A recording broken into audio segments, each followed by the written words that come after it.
Сейчас быстро расскажу и покажу, как сделать подстаканник с именем. Разводим небольшое количество смолы. Разводим цвета, нужно нам по литре. Серый, белый и вот такая серебристая пудра у меня есть, всплывающий порошок. И заливаем все аккуратненько сюда. Важно помнить, что когда вы заливаете смолу формой, она по итогу всегда стремится стечь в центр. Поэтому особого рисунка здесь получить без подложки не получится. По-любому все стянется в центр. Но все равно выкладываете приблизительно то, что вы хотите видеть.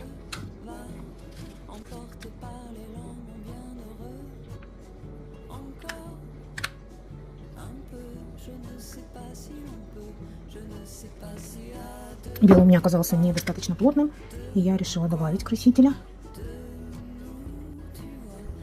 И еще заполняем только половину, потому что сверху мы будем класть буквы и заливать еще прозрачным слоем, поэтому сильно много не льем.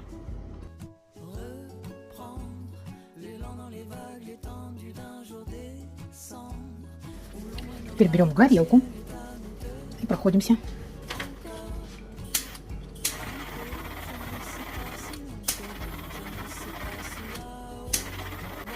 И оставляем на какое-то время.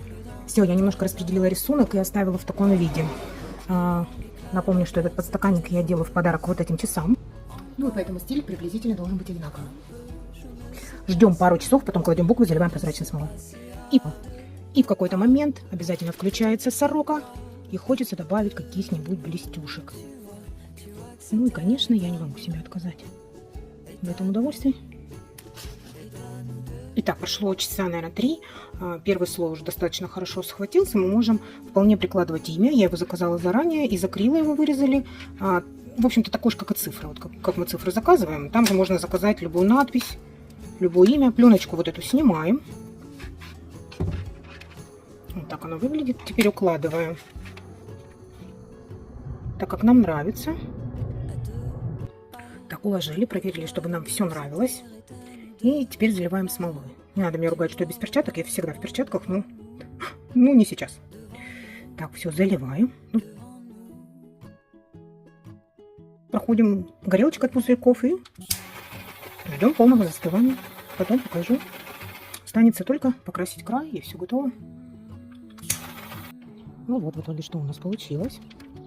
Сейчас вытаскиваем из молда. Ой.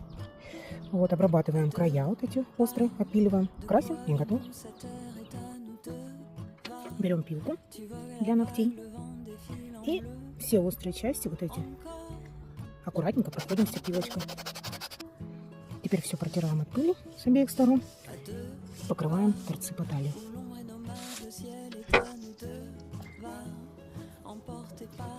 Я использую вот такую поталь, спиртовая. Ее надо хорошенько разболтать.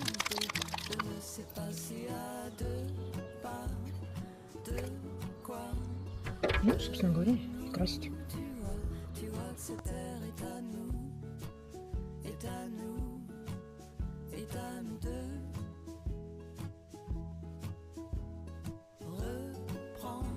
Ну и вот такая красота у нас в итоге получилась. Я довольна. С обратной стороны можно приклеить 4 силиконовых кружочка для того, чтобы костер, когда мы кладем его на стол, облокачивался на эти силиконовые кружочки. Так, с 4 сторон приклеиваем.